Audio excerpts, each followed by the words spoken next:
이렇게 맞이해서 하나님 앞에 나와 예배 드릴 수 있도록 건강 주시고 믿음 주신 것 주 앞에 감사한 마음 가지시길 바랍니다. 여러분 교회 들어오시면은 앞에 있는 교회 표를 한번 읽으시고 꼭 마음으로다가 이렇게 한번 결심을 하시고 그렇게 하시기 바랍니다. 우리 한번 따라서 하십니다. 하나님의 나라가 이 땅에 실현되는 사랑의 공동체. 이것은 저희 교회 연구표입니다. 항상 하나님의 나라가 이 땅에 실현되는 사랑의 공동체다. 만 가지시고 금년에 생명을 살리자. 따라서 생명을 살리자. 전도하자. 생명을 살리자. 전도하자. 우리 예수님이 갈릴리 해변을 다니시다가 바다에 금을 던지는 베드로와 안드레를 보십니다. 그리고 그들에게 말씀하시죠. 나를 따라오너라. 내가 너희를 사람을 낚는 어부가 되게 하리라. 그런데 그 베드로와 안드레가 그 즉시로 그물을 버려두고 예수님을 따랐다라고 했습니다. 여러분, 이 간단한 그 내용이지만은 여러 가지 의미 안 생깁니까? 그때까지 평생을 생계를 위해 일하던, 생계를 위해서 금을 던지던 그런 베드로와 안드레였는데 예수님이 한 말씀에 나를 따라오너라. 내가 너희를 사람을 낚는 어부가 되게 하겠다라고 하니까 그걸 다 버리고 그물도 버리고 배도 버리고 예수님을 따라갔다. 이게 보통 일이 아니잖아요. 이미 벌써 베드로는 결혼한 상태입니다. 그러면 그렇게 질문할 수 있지 않겠습니까? 아니 그러면 생계는 누가 책임지고요? 그럴 수 있지 않겠어요? 그러면 가족은 누가 책임지고요? 만약에 여러분이 세탁소라든지 뭐 가게에서 일하는데 그렇게 잘 알지도 못하는 그러나 이름만 들었던 어떤 선교사님이 오셔가지고 나와 같이 저 남매가 선교하십시다 라고 할 때에 과연 따라갈 수 있겠는가? 보통 일이 아닙니다. 사실상 우리가 이렇게 보면은 쉬운 것 같지만은, 그런데 그러한 때에 이 베드로의 마음속에는 이미 벌써 어쩌면 예수님의 그 권위에 그렇게 따를 마음이 생겼든지 아니면은 이분의 말씀이라면은 내 생계도 책임지시겠다라고 하는 어떤 믿음이 있었는지 모르겠지만은 그 따라갔다. 이건 참 보통 사실이 아닙니다. 요한이나 야고보도 마찬가지인 것이고 세관에 앉아 일하던 마태도 예수님 따라오느라 그러니까 그냥 따라갔습니다. 다 포기해버린 거예요. 우리는 그걸 그냥 읽지만은 사실상 어떻게 그럴 수가 있을까 하는 그런 의문이 생깁니다. 여러분, 예수님의 생애를 보게 되면 예수님의 생애는 전부 다가 살리는 일, 이 사람의 생명을 살리는 그 일에 다 쏘신 거예요.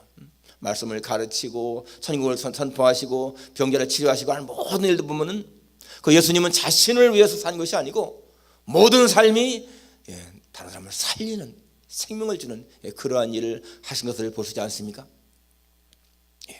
정말 그 예수님의 지상생활 전체가 다 그렇습니다.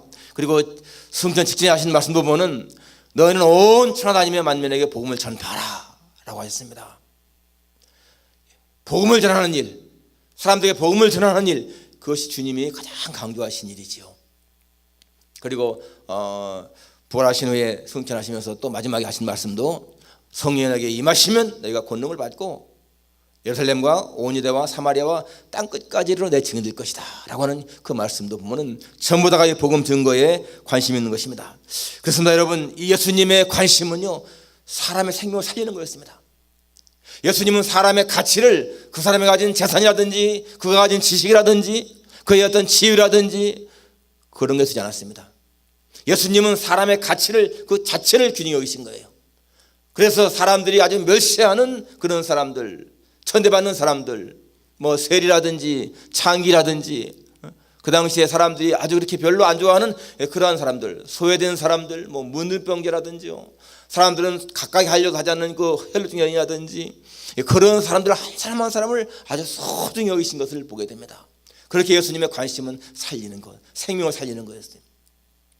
여러분, 오늘 이 본문 보면은 이 본문이 뭡니까? 이 파수꾼의 이야기인데, 자, 여기 칼이 임한다라고 하는 것은 뭡니까? 전쟁이죠. 전쟁이 났을 적에 이제 그 나라마다 이렇게 파수꾼을 세우지 않습니까? 그래서 이 파수꾼이 전쟁이 일어났을 때에 나팔을 불어서 백성들에게 전쟁이 일어났다는 사실을 알리게 되면 백성들이 그 나팔 소리를 듣고 전쟁을 대비해서 살 수가 있다. 그런데 만일에 이 파수꾼이 그러한 사명이 있는데도 불구하고, 전쟁이 발발했는데도 불구하고, 적이 쳐들어오는데도 불구하고 나팔을 불지 않아서 만일에 사람들이 죽게 된다 하면은 그 책임이 그 파수꾼에게 있다, 그 말씀입니다. 주님은 바로 이 에스겔을 그렇게 내가 너를 그렇게 이 파수꾼을 세웠다라고 말씀하십니다. 7절에 인자야 내가 너를 이스라엘 족속의 파수꾼으로 삼음이 이와 같으니라. 여러분, 이 말씀은 똑같습니다. 오늘 우리에게 내가 너를 파수꾼을 세웠다, 내가 너를 영적인 파수꾼을 세웠다 하는 말씀과 똑같은 거예요.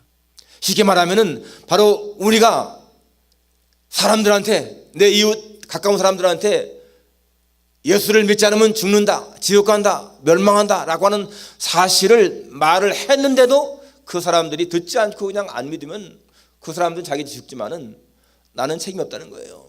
그런데 내가 가까운 내 친척, 친구, 형제, 부모, 자매, 자식들한테 이 복음을 전하지 않아서 그들이 만일에 구원받지 못한다라고 하면은 그 책임은 우리에게 있다 하는 말씀입니다. 그러니까 여러분, 이 말씀이요 굉장히 중요한 말씀인 것입니다. 굉장히 중요한 말씀. 이 파수꾼의 사명이 굉장히 중대하다는 거예요. 이 파수꾼의 사명을 잘 감당하면은 사람도 살리고 나도 살지만은, 우리가 이 사명을 제대로 하지 못하면은 상대방도 죽지만은 나도 해 있는다라고 하는 그런 의미인 것입니다. 여러분, 하나님께서 이 지상의 교회를 세우신 목적이 뭡니까? 마태복음에 보니까 내가 이 반석 위에 내 교회를 세우리니 음부의 권세가 이기지 못할 것이라 라고 말씀했습니다. 거기 보면은 이 땅 위에 교회를 세우는 중요한 목적이요, 이 음부의 권세를 이기는 거예요. 지옥 권세를 이기는 것입니다. 더 쉽게 말하면은 참 하나님은 이 지상의 교회를 통해서 지옥문을 막아버리고 천국문을 활짝 열어놓고 사람들을 그 길로 들어갈 수 있도록 인도하는 거라는 겁니다. 지옥 권세는 교회를 이기지 못한다. 그러니까 교회는 지옥 문을 부숴버리고 그리고 천국 문을 열어버려서 사람들 그 길을 인도하는 것, 여러분 그것이 바로 오늘 교회가 존재하는 이유라는 거예요. 그래서 여러분, 성경에 보니까 예수님은 한 사람이 회개하고 돌아올 때, 한 사람이 구원받을 때 기뻐하십니다. 잃은 양을 찾는 그 기쁨, 바로 그것은 하나님께서 구원받는 자를 얻는 기쁨이죠. 그렇게 한 사람이 회개하고 돌아올 때 기뻐하신다. 그러니까 오늘의 교회도 마찬가지죠. 교회도 정말 한 사람이 구원받는 그런 일을 기뻐하는 그런 것이 정말 우리 교회가 기뻐해야 할 일이라는 것입니다. 교회 안에서 여러 가지 즐거운 일이 있지만은 가장 즐거운 일은 사람을 구원하는, 그래서 멸망을 빠진 사람이 구원받는 그것을 기뻐한다는 거예요. 여러분, 사람이 예수님을 믿고 구원의 확신을 갖게 되고 은혜가 충만할 때 처음 나타나는 현상이 뭡니까? 다른 사람에게 뭔가 자꾸만 예수님을 전하고 싶은 거예요. 그게 수가성의 여인 모습 아닙니까? 수가성의 여인은 사실은 사람들을 만나는 걸 싫어하는 사람이었지만은 예수님 만나고 나서 구원의 확신을 갖고 나니까 이분이 메시아구나 깨닫고 나니까 동네에 뛰어들어가서 말이죠, 사람들에게 와봐라, 이 사람이 메시아가 아니냐 하고 외치지 않습니까? 바로 그렇게 여러분, 예수님을 처음 만나게 되고 은혜 받게 되고 구원의 확신이 있게 되면 전하게 된다는 거예요. 저는 정말 감사한 것이요, 저희 가정이 다 불신 가정이었는데 저희 할아버지들로부터 아버지 그 이상은 모르겠지만 그 이상도 당연히 예수님 몰랐잖아요. 그런데 어떻게 제가 어릴 때에 친구와 같이 교회를 나가게 되고 그게 처음에 교회를 나가기 시작한 것인지 너무 신기한 거예요. 그런데 또 초등학교 때는 다녔지만 중학교 때는 못 다니다가 다시 나중에 이제 또 한 10대 말쯤 돼가지고 하나님이 기회를 주셔서 한 여자를 통해서 제가 전도받았잖아요. 그 여자가 교회 나갑시다, 우리 교회 붕해합니다. 그래서 제가 그 여자에게 끌려서 교회를 나갔는데 그것이 얼마나 감사한 것인지요. 근데 그때 은혜 받고 나니까요, 진짜 은혜 받고 나니까 정말 예수님을 전하고 싶은 거예요. 그래서 제일 먼저 전한 것이 우리 어머니, 동생, 가족들한테 교회 나가자, 예수 믿자. 그래서 어머님도 나가게 되고 동생도 나가게 되고 나중에 사촌들도 나가게 되고 굉장히 감사한 거예요. 그 어머님 말씀에 나는 교회가 뭔지 하나님 뭔지 모르겠지만은 내가 사랑하는 아들이 나가라고 그러니까 그냥 아들을 기쁘게 하려고 나갔다, 그래 하시더라고. 그래서 나중에는 구원의 확신을 가지시고 정말 구원 받지 않았잖아요. 그 후에 10년쯤 지났을 때 저희 아버님도 교회 나가셨고, 예, 너무너무 감사해요. 근데 그렇게 저한테 교회 나오라고 했던 그 여자분 한 7, 8년 지났는데 보니까 제 결혼식 날 제 옆에 서 있더라고. 감사한 거죠. 제 쪽으로 보면은요, 제가 목사들 그런 게 없어요, 보니까. 근데 제가 와이프 쪽으로 보니까 그 와이프 쪽은 다 모태신앙이고 그러니까, 그래서 제가 목사 된 것 같아요. 참 감사한 겁니다. 여러분, 정말 제 일생의 가장 큰 축복, 내가 예수님을 구주로 믿었다. 이게 너무나 감사한 거예요. 저는 사실상 대학 다닐 적에 너무나 이게 의심이 많아가지고서 내 평생 하나님을 믿을 수가 없을 것 같다, 그런 마음이 들었습니다. 그런데 그런 마음까지도 하나님께서 무너뜨리게 하시고 구원의 확신이 있고요, 천국에 대한 확신이 있는 거, 너무너무 감사한 일이죠. 사람들은 처음에 예수 믿을 적에는 되게 은혜 받게 되면 열정적으로 이렇게 말합니다. 열정적으로 전도도 합니다. 그런데 시간이 지나면요, 이게 자꾸 식어지는 거예요. 마음에 점점점 자꾸만 식어집니다. 그래서 그냥 자기 하나의 신앙만을 지키며 살아가는 거예요. 그렇기 때문에 우리는 끊임없이 우리의 영적인 연료를 공급해야 돼요.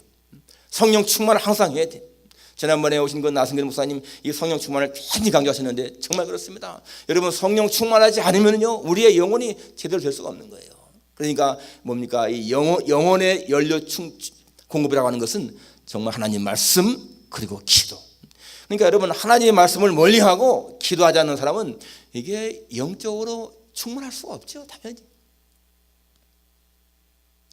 시간이 지나면서 점점 나태해집니다. 그래서 자꾸만 마음이 메말라지 않습니까?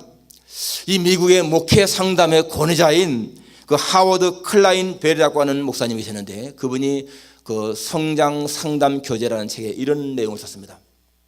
그게 하나의 교회의 하나의 모습인 거예요. 저 외딴 섬에 그 해변 바닷가 모래가 좋아가지고 사람들이 모여들기 시작했습니다.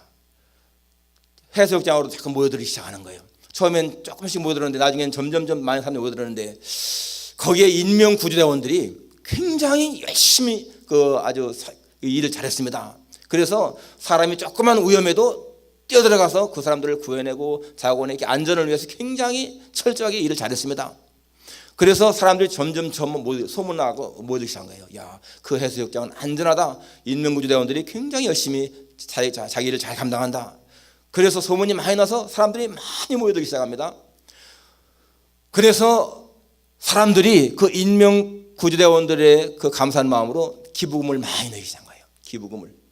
그래서 그 해수욕장 관리자들이요, 기부금이 많으니까 그 허술한 건물을 헐어버리고 더 좋은 건물을 짓습니다. 거기에다가요, 쉴 수 있는 침대도 놓고요, 당구대도 놓고, 그리고 카페식으로다가 음악 들을 수 있는 그런 공간도 만들어 놓고, 또 맥주 한 잔도 마실 수 있는 그런 자리도 만들어 놓습니다. 그러니까 이 인명 구조대원들이 가서 일하다가 와서 쉴 수 있는 거예요. 잠도 자고 카페에서 음악도 듣고 당구도 치기도 하고. 그런데요, 그때부터 사고가 나기 시작하는 거예요. 그때까지 한 번도 사람이 죽은 적이 없는데 사람들이 빠져 죽는 거예요. 이 인명구조대원들이 너무나 편안한 그런 시설이 있으니까 자기들의 일을 게을리 하는 거예요. 망을 보다가 이게 망을 보는 게 그냥 빨리 교대 시간이 됐으면 좋겠다, 그런 생각만 하는 겁니다. 그전에는 그냥 그 직무에만 철저했는데 한 명, 두 명 사람들이 빠져 죽습니다. 그리고는 소문이 도는 거예요. 그 해수욕장 가면은 사람이 많이 죽는다.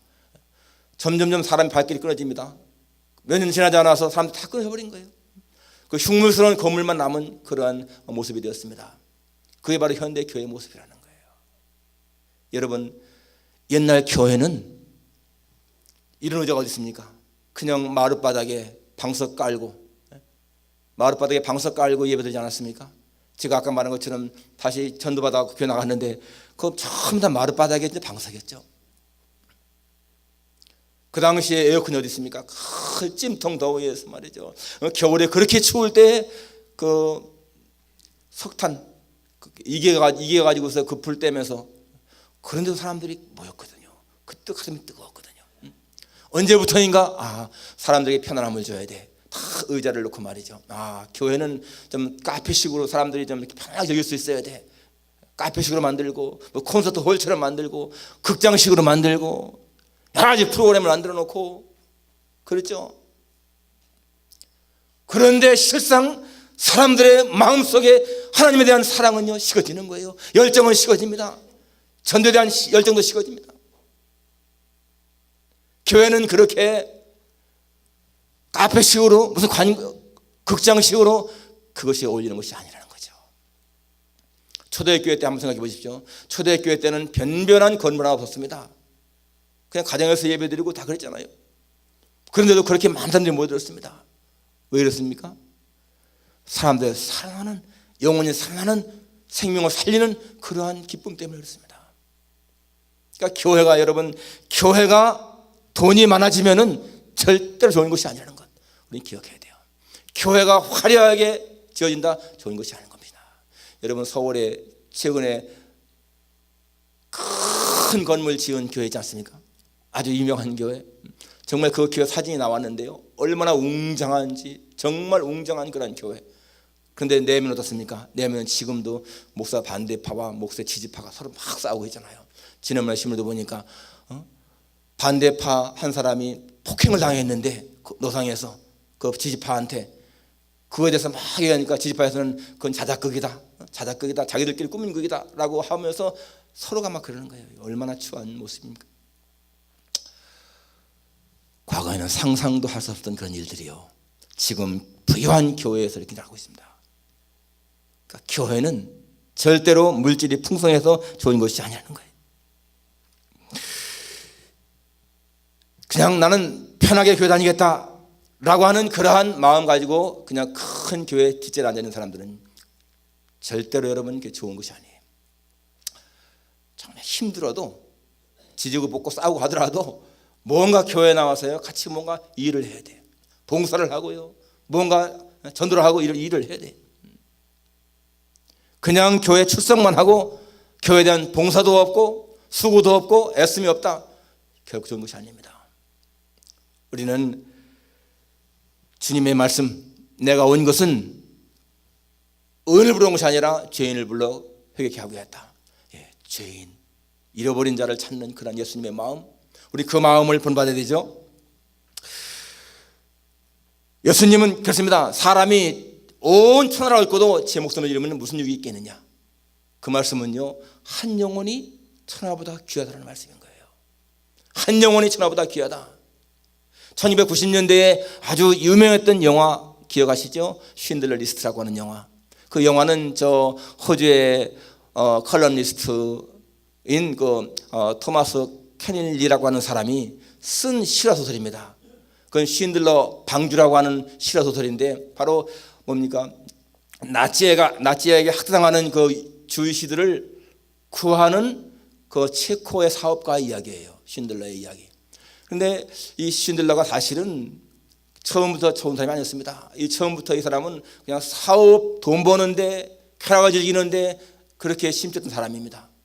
그런 사람이었지만은 그가 유대인들이 학살당하는 그 모습을 보면서 충격을 받죠. 그때부터 이 사람은 이제 그 사람들 구원하기 위해서 자기 공장, 사실은 이 공장도 나치가 주유시에게 빼앗은 것을 갖다가 돈을 주고 뇌물 주고 산 것이거든요.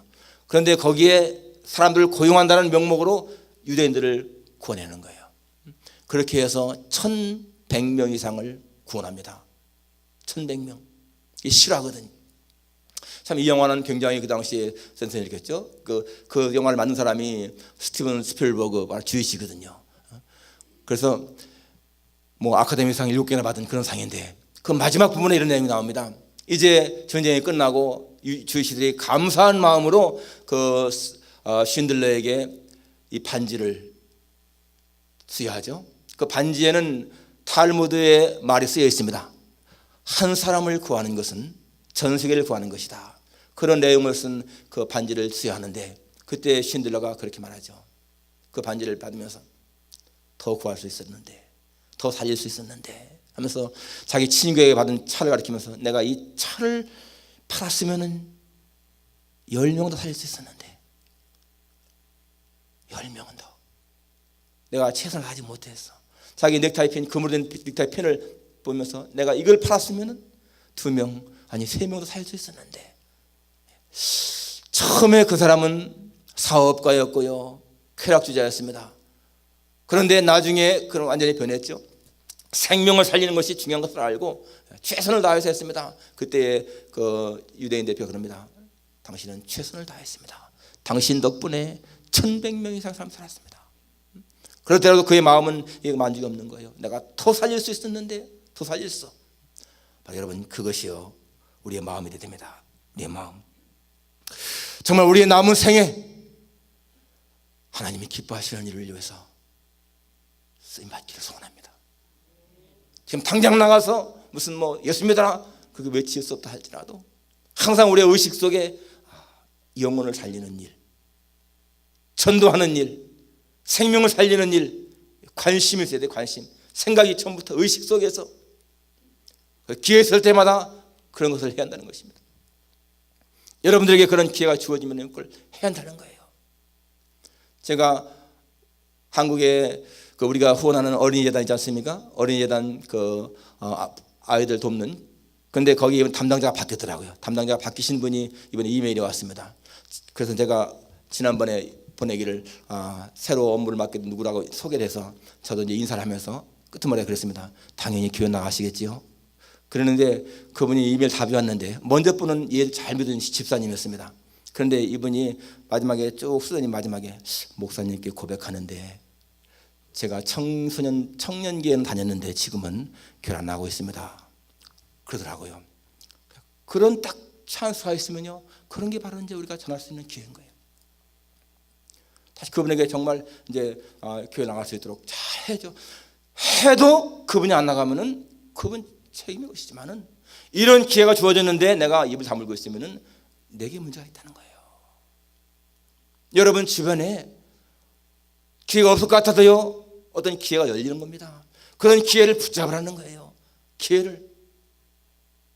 여러분을 통해서 누군가가 저 사람 보니까 정말 교회 다녀야 되겠구나, 이러한 마음을 갖도록 하라는 거예요.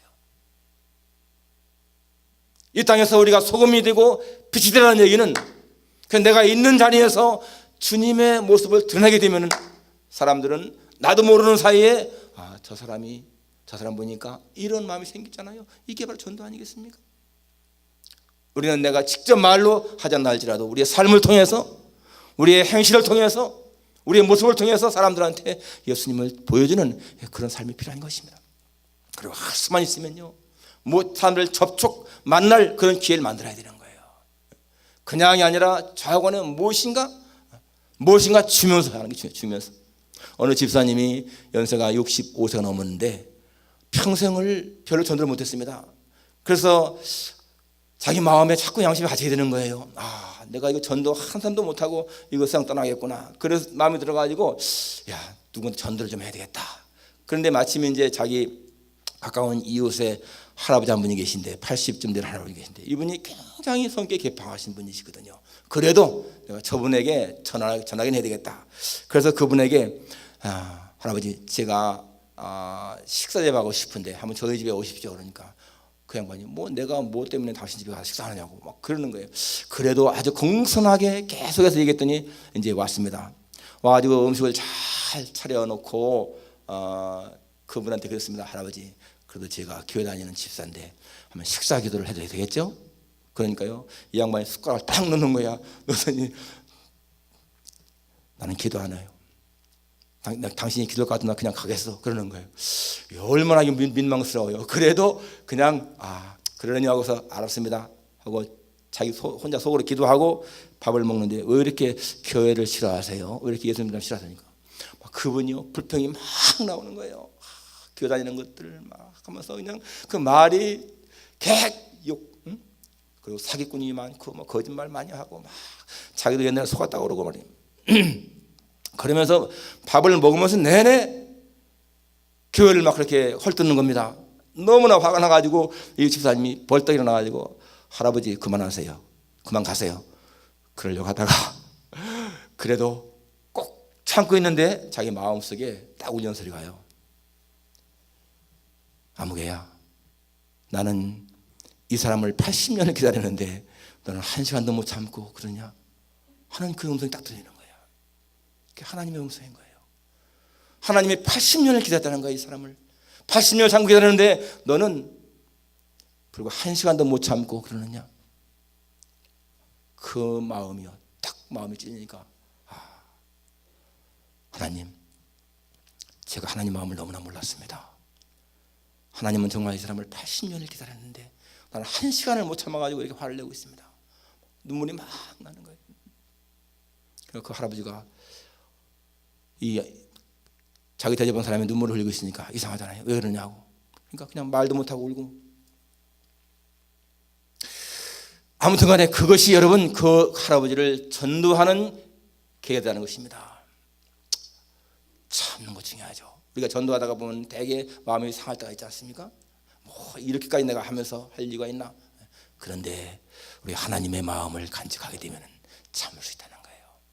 여러분 정말 예수님의 마음, 하나님은 모든 사람이 구원을 받으며 진리에 이르기를 원하시느니라 라고 했습니다. 여러분 어떤 사람도 하나님은요 저가 저주받기를 원치 않습니다. 예수님 당시에 바리새인들은 세리, 창기들, 죄인들, 저 사람들은 구원할 가치도 없어 그랬던 사람들인 겁니다. 그렇지만 예수님은 그 사람 한 사람 한 사람에 대한 사랑을 베풀지 않았습니까? 오늘 우리가 주변에 있는 사람들, 저 사람은 구원받을 자격도 없고 구원 받을 수 없을 거야, 그런 것이 아니라는 것입니다. 누구에게든지 우리는 저 영혼도 귀한 영혼이다, 하나님이 사랑하신다, 그런 마음을 가지고 그에게 예수님의 사랑으로 다가가야 됩니다. 여러분 금년 1년 동안에 우리의 관심을 예수님처럼 그렇게 두어서 할 수만 있으면 사람들을 예수님 앞에 인도할 수 있고, 그래서 이 교회를 이끌 수 있는, 그래서 교회가 더욱 부흥하고 하나님의 나라가 확장되는 그러한 축복이 있기를 주님의 이름으로 축원합니다. 기도하겠습니다.